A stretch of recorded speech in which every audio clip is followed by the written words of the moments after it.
Hello.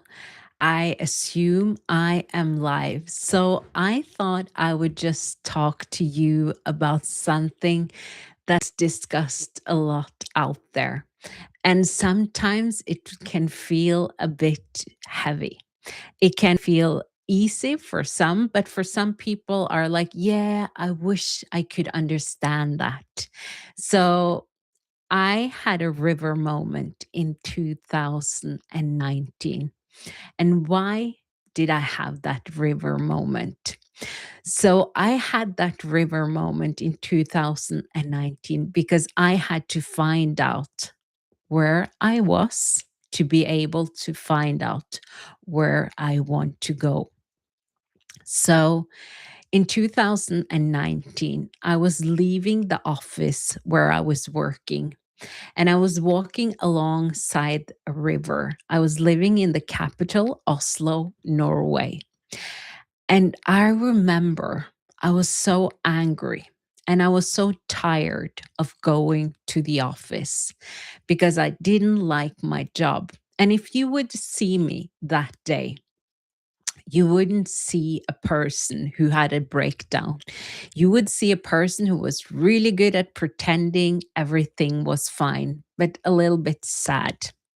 So, as I was walking down the river, I remember looking at the water and I said, okay, I'm sick and tired of where I am. I'm sick of this life. I'm sick of this job. I'm sick of the people I'm working with. I'm sick of the job I'm doing. I don't like my life. I don't like where it is. Something has to change. I don't like anything. And it was almost like I was screaming out for someone to help me. And it was a good relief. But then I said also, if nothing changes, I don't know if I want to exist or if I want to go to work. I think I am going to go on a sick leave. And a couple of days after I said that, then this flu thing came that I can't say here, and the world closed down.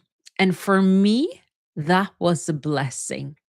It was a blessing because then I had time to be more outside. I had time to be more alone at home and also think. And I remember looking at my phone one of the days and I was just like, hmm, there's an app on my phone called iBooks. And I looked at it and I was like, oh, I can download books. And I started downloading music, biographies, different spiritual books, and I started listening to them and enjoying it. And I remember also at this time in 2019, all of these segways started to come to Norway. And I remember one day I was thinking, I want to try. I want to try and feel how it feels driving them. And I did. I felt so free. And what I enjoyed about this time is that I could go into the office, do what I had to do, and then go home. I didn't have to be there all day long. And mostly it was just me who had to be there. But I enjoyed this time so much. And I remember also at this time, I was taking up some subjects in school because I thought that if I get a bachelor or but I did it and I discovered that I mastered this. I managed to fix my grades in some subjects and I was like, yes, this is great, building confidence. And then I got into a school in London to study communications. And I remember thinking for some time, maybe this isn't what I wanted, but I didn't really allow myself to say no.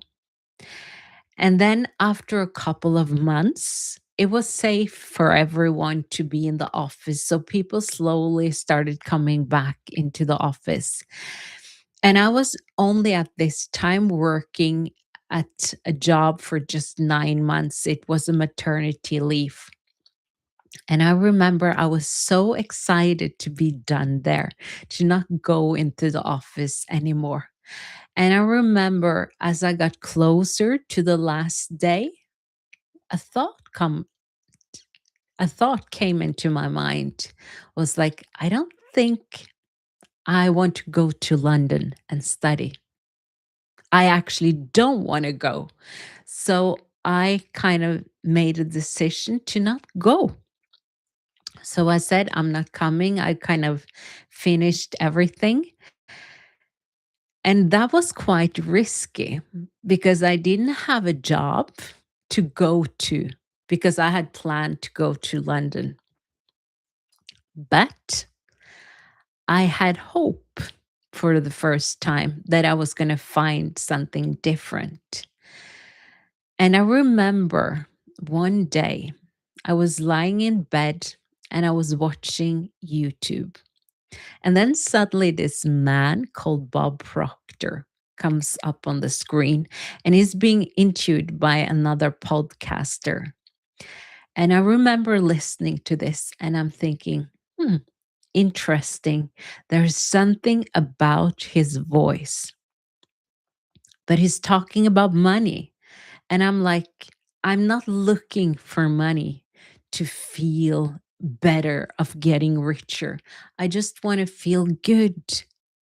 That's all I want. I just want to understand more of me. And the more I listen to this person, I understand that he's actually talking about what I'm seeking.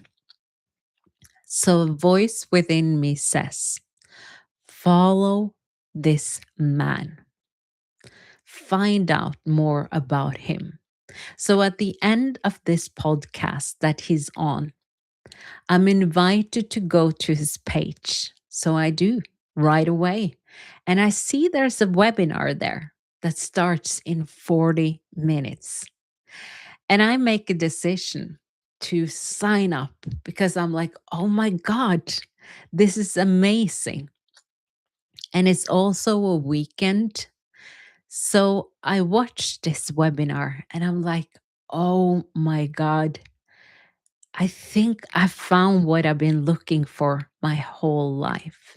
And at the end of the webinar, he offers a program that we can buy if we want to, if we're interested.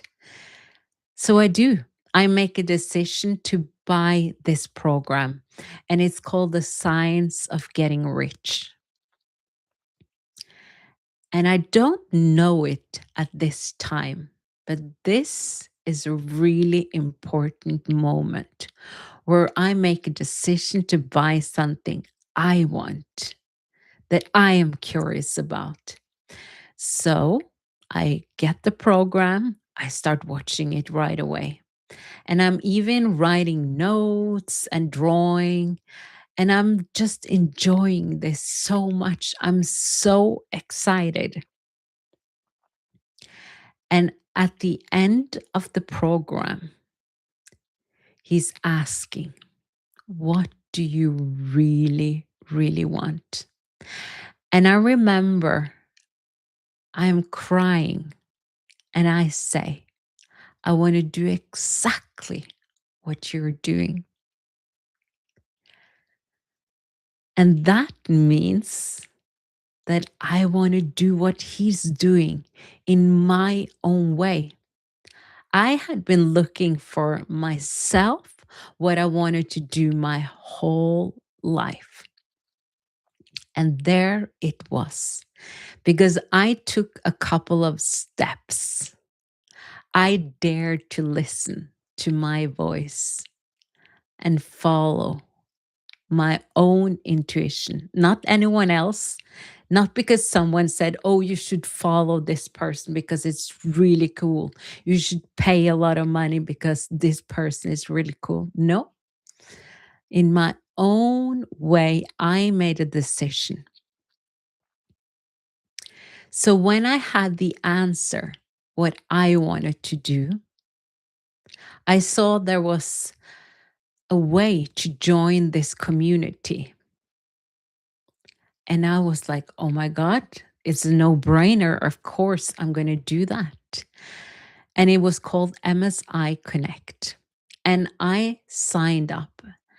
And when I got into this community, it was another surprise because it was people like me just sitting all over the world, having dreams, having homes, looking for themselves, sharing their pain, but also learning about marketing and communications, about writing books, about becoming a coach, getting new skills. But everyone in this community were there to help and build each other up. There was no jealousy. It was an understanding of we want the good for everyone. It was guidance. And through this community, I found a program that Bob Proctor, that got me here, had created. And I made a decision to study that program. And after a couple of lessons in that program, I made a decision to get closer to Bob Proctor, to get more access to this man who had changed my life so much. And I made a decision to study his program. But the thing is, I wouldn't be able to do that if I hadn't had my river moment of finding out where I am right now, what is not working, what I don't want anymore in my life, what I'm sick and tired of. And I would say, if you have been good at pretending, that I was for a long time, maybe this is going to come easy to you, or maybe you're still in that, I don't want to let go yet. Let it take the time it needs to take. I've also created a 20-question workbook that can help you on this journey. I'm going to put the link in the comments below. And then, if this is something you want to try, if this is a journey you want to go on, I would recommend it 100%. Click on the link in the comments and find out where you are so that you can find out where you want to go. I would say the river moment changed my life because I opened up for change to come. I didn't realize that that was what I was doing in that moment, but that was what changed everything. Now, I invite you, if you're out there and you are sick and tired of where things are now, it's possible to change. Change is always possible, but you are the one who are in charge. You're the captain of your ship.